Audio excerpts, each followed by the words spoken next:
تفسیر ضیاء القرآن جلد نمبر 3 17واں پارہ۔ بسم اللہ الرحمن الرحیم۔ سورۃ الانبیاء مکیہ۔ بسم اللہ الرحمن الرحیم۔ اللہ تعالیٰ کے نام سے شروع کرتا ہوں جو بہت ہی مہربان ہمیشہ رحم فرمانے والا ہے۔ سورہ انبیاء آیت نمبر 1۔ اقترب للناس حسابهم وهم فی غفلۃ معرضون۔ ترجمہ: قریب آ گیا ہے لوگوں کے لیے ان کے اعمال کے حساب کا وقت اور وہ غفلت میں منہ پھیرے ہوئے ہیں۔ سورہ انبیاء آیت نمبر 1 کی تفسیر۔ انسان کی فطرت سعید ہے، اس لیے طبعاً وہ نیکی کو پسند کرتا ہے اور حق کو قبول کر کے اس کو اطمینان اور خوشی ہوتی ہے، لیکن اگر غلط تربیت، بگڑے ہوئے ماحول یا حالات کے تقاضوں کے پیش نظر وہ راہ راست سے بھٹک جاتا ہے تو اس کی سعید فطرت بغاوت پر آمادہ ہوتی ہے۔ اس کا ضمیر اسے سرزنش کرتا ہے اور یہ سرزنش بڑی تلخ اور تیز ہوتی ہے۔ پھر یا تو انسان اپنی اصلاح کر لیتا ہے، اور اگر ایسا نہیں کر سکتا تو پھر دل سے اٹھنے والی پیہم صدائے احتجاج کو خاموش کرنے کے در پہ ہو جاتا ہے اور اس کی طرف سے غفلت برتنے لگتا ہے، حتیٰ کہ وہ آواز خاموش ہو جاتی ہے یا اس آواز کو سننے والے کان بہرے ہو جاتے ہیں۔ اس طرح وہ گناہ میں لذت محسوس کرنے لگتا ہے، وہ دوسروں کو اپنے ظلم کی تلوار سے تڑپتے دیکھ کر لطف اندوز ہوتا ہے، اور غفلت و نسیان کا پردہ اتنا دویز ہوتا ہے کہ اس کی آنکھیں انجام کی ہولناکیوں کو بھی نہیں دیکھ سکتی۔ اس کی غفلت اس کے لیے بڑا سہارا ثابت ہوتی ہے اور وہ بڑے اطمینان سے ہر گناہ کا ارتکاب کرتا ہے۔ لیکن غور طلب بات یہ ہے کہ کیا وہ غفلت اور خود فراموشی اسے ہولناک انجام سے بچا سکتی ہے؟ جب مہلت کی گھڑیاں ختم ہو جائیں گی تو کیا اسے کوئی ایسا گوشہ مل سکے گا جہاں وہ چھپ جائے اور اس کی کسی کو خبر نہ ہو؟ اس لیے خیر خواہی کا تقاضا یہ ہے کہ آپ غفلت کی چادر تان کر سو رہے ہوں، خطرات کا گھیرا تنگ ہو رہا ہو اور اس خیال سے آپ کو جھنجھوڑا نہ جائے کہ آپ کی آنکھ کھلے گی اور اپنے ماحول کی سنگینی کا مشاہدہ کر کے آپ پریشان ہوں گے، بلکہ خیر خواہی کا تقاضا یہ ہے کہ آپ کو جگایا جائے، آپ کو جھنجھوڑا جائے، اور اگر پھر بھی آپ آنکھ نہ کھولیں تو غفلت کی چادر نوچ کر پھینک دی جائے تاکہ بروقت ہوشیار ہو کر آپ اپنا بچاؤ کر سکیں۔ اس آیت میں کفار کی بعین ہی یہی حالت بیان کی گئی کہ وہ غفلت کی آغوش میں سر رکھ کر سو گئے ہیں تاکہ انہیں ضمیر کی سرزنش بے چین نہ کر دے، تاکہ وہ اپنے اعمال کے بھیانک انجام سے باخبر ہو کر مضطرب نہ ہوں۔ لیکن اس سے کیا حاصل؟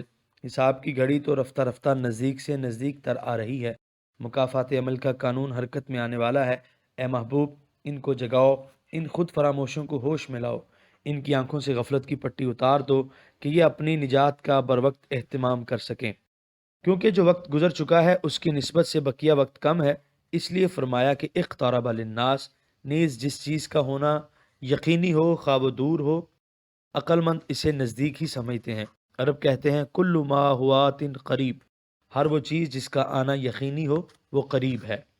سورہ انبیاء آیت نمبر 2۔ ما یأتیہم من ذکر من ربہم محدث الا استمعوہ وہم یلعبون۔ ترجمہ: نہیں آتی ان کے پاس کوئی تازہ نصیحت ان کے رب کی طرف سے مگر یہ کہ وہ سنتے ہیں اسے اس حال میں کہ وہ لہو و لعب میں مگن ہوتے ہیں۔ سورہ انبیاء آیت نمبر 2 کی تفسیر۔ محدثن ذکرن کی صفت ہے، یعنی جب بھی کوئی نئی صورت یا آیت ان کی ہدایت کے لیے اترتی ہے تو اسے توجہ سے سننے کے لیے بھی آمادہ نہیں ہوتے، اس پر سنجیدگی سے غور ہی نہیں کرتے، لہو و لعب میں مگن رہتے ہیں، اور اگر انہیں خصوصیت سے سنانے کا اہتمام بھی کیا جائے تو وہ سننے کے ساتھ کھیل تماشے کا شغل بھی جاری رکھتے ہیں۔ ہم یلعبون کا معنی یستہزئون، یعنی وہ مذاق کرتے ہیں، کیا گیا ہے اور یہ بڑا مناسب ہے۔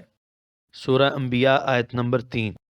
لاہیۃ قلوبہم واسروا النجوى الذین ظلموا هل هذا الا بشر مثلکم افتأتون السحر وانتم تبصرون۔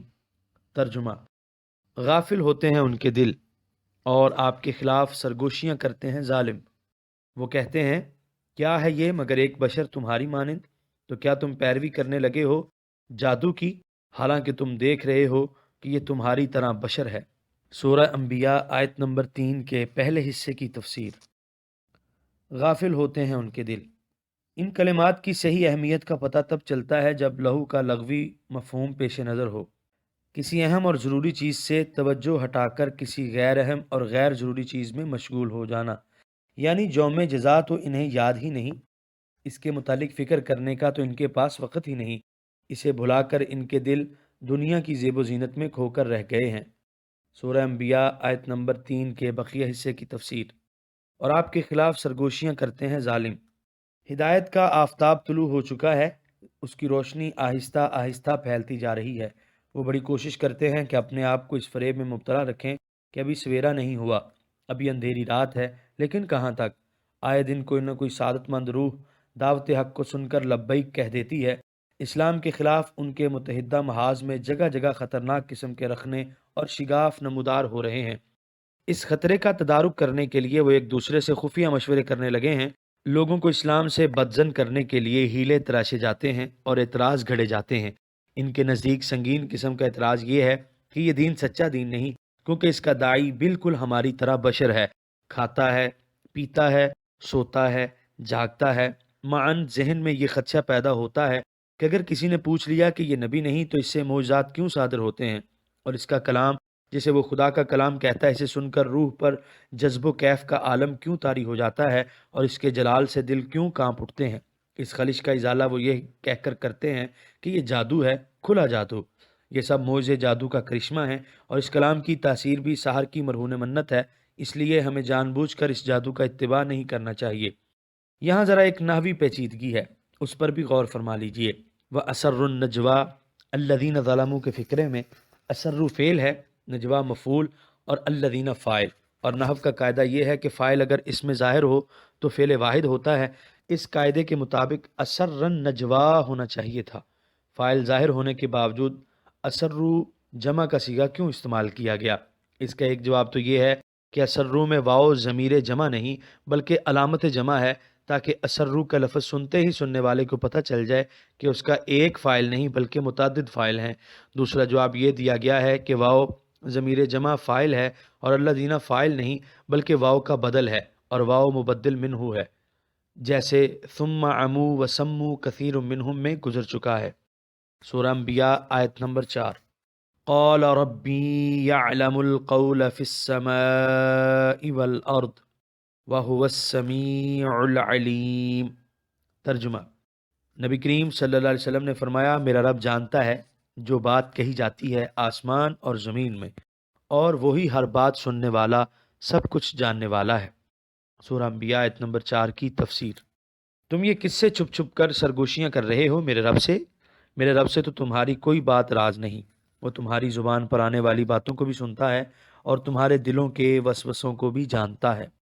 سورہ انبیاء آیت نمبر 5۔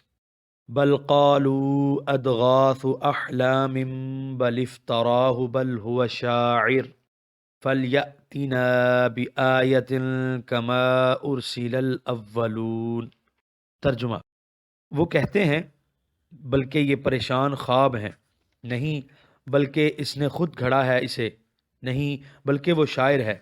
اگر وہ سچا نبی ہے تو لے آئے ہمارے پاس کوئی نشانی، جس طرح بھیجے گئے تھے پہلے انبیاء۔ سورہ انبیاء آیت نمبر 5 کے پہلے حصے کی تفسیر۔ قرآن کے دلائل قاہرہ نے کفر و شرک پر ان کے یقین کو ہلا کر رکھ دیا ہے۔ قرآن کی تاثیر اور آفتاب اسلام کی تابانی ناقابل انکار حقیقت بن کر سامنے آ گئی ہے۔ اس کا انکار کریں تو کیسے؟ اس کی تعویل کریں تو کیا؟ اس لیے ایک متذبذب آدمی کی طرح ہر لحظہ اپنا موقف تبدیل کرنے پر مجبور ہیں۔ کبھی کہتے ہیں یہ جادو ہے، کبھی کہتے ہیں یہ پریشان خوابیں ہیں، کبھی کہتے ہیں یہ خدا کا کلام ہرگز نہیں خود گڑھا ہے اور خدا کی طرف منسوب کر دیا ہے تاکہ لوگ مرعوب ہو کر ماننے لگیں۔ کیونکہ ان تعویلوں کی لغویت ان پر عیاں ہے، اس لیے کہیں بھی قدم نہیں ٹکتے۔ آخری تان یہاں آ کر ٹوٹتی ہے کہ شاعر ہے شاعر۔ سورہ انبیاء آیت نمبر 5 کی بقیہ حصے کی تفسیر۔ اگر وہ سچا نبی ہے تو لے آئے ہمارے پاس کوئی نشانی۔ اگر یہ نبی ہوتا تو پہلے انبیاء کی طرح کوئی اپنا معجزہ دکھاتا۔ نہ ہاتھ میں عصا ہے اور نہ آستین میں ید بیضا، اور آئے ہیں ہمیں اپنی نبوت کا قائل کرنے۔ بیچارے اپنے مضطرب دلوں کو کس کس طرح طفل تسلیاں دے رہے ہیں۔ سورہ انبیاء آیت نمبر 6۔ ما آمنت قبلہم من قریۃ اہلکناہا افہم یؤمنون۔ ترجمہ: نہیں ایمان لائی ان سے پہلے کوئی بستی جسے ہم نے تباہ کیا تھا، تو کیا اب یہ لوگ ایمان لے آئیں گے؟ سورہ انبیاء آیت نمبر 6 کی تفسیر۔ اس میں ان کے آخری اعتراض کا جواب ہے، یعنی پہلے انبیاء پر بھی ان کے معجزات کا مشاہدہ کرنے کے باوجود ان کی قومیں ایمان نہ لائیں، اسی طرح یہ بھی دلائل و بینات کے اجالے میں قبول حق سے انکار کر رہے ہیں۔ سورہ انبیاء آیت نمبر 7۔ وَمَا أَرْسَلْنَا قَبْلَكَ إِلَّا رِجَالًا نُوحِي إِلَيْهِمْ فَاسْأَلُوا أَهْلَ الذِّكْرِ إِن كُنتُمْ لَا تَعْلَمُونَ۔ ترجمہ: اور نہیں رسول بنا کر بھیجا ہم نے اے حبیب آپ سے پہلے مگر مردوں کو، ہم نے وہی بھیجی ان کی طرف، پس اے منکرو پوچھو اہل علم سے اگر تم خود حقیقت حال کو نہیں جانتے۔ سورہ انبیاء آیت نمبر 7 کی تفسیر۔ کفار کے اس شبے کا ازالہ کیا جا رہا ہے کہ آپ بشر ہیں، اس لیے نبی کیسے ہو سکتے ہیں؟ فرمایا ہماری سنت ہی یہی ہے، آج تک بنی نوع انسان کی طرف جتنے انبیاء بھیجے گئے وہ انہی کے ہم جنس تھے، کیونکہ فہم و تفہیم کا مقصد اسی طرح پورا ہو سکتا ہے۔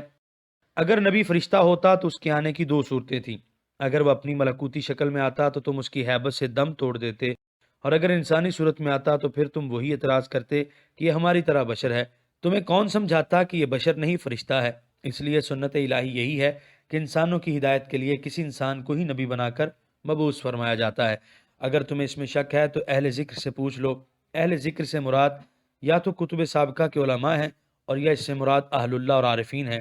حضرت سید علی کرم اللہ تعالی وجہ الکریم نے فرمایا نحن اہل الذکر، یعنی ہم اہل ذکر ہیں، ہم سے پوچھو، ہم تمہیں حقائق سے باخبر کریں گے۔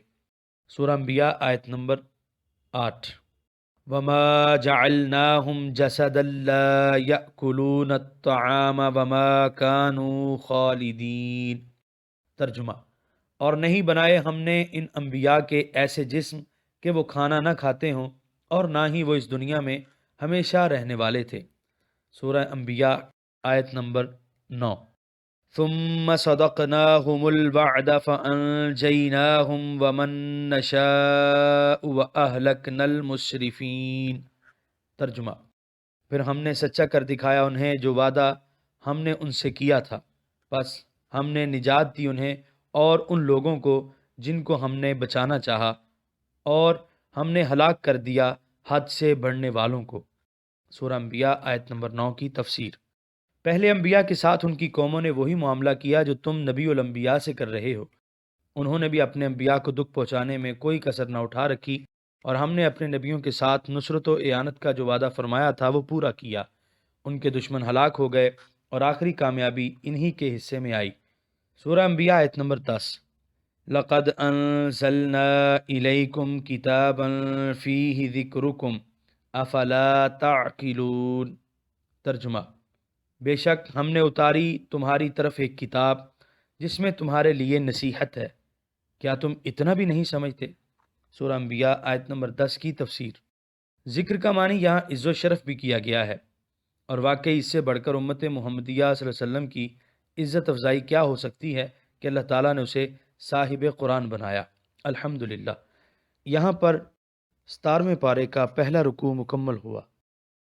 قرآن کریم کے مفہوم کو واضح کرنے کی یہ فقیرانہ کوشش اگر آپ کو اچھی لگی ہو اور آپ ہماری حوصلہ افزائی کرنا چاہیں تو اس ویڈیو کو شیئر کر دیجئے، کیونکہ تبلیغ دین فرض ہے۔ ہم نے اپنے حصے کا چراغ روشن کیا، دعا ہے کہ آپ بھی اپنے حصے کا کریں۔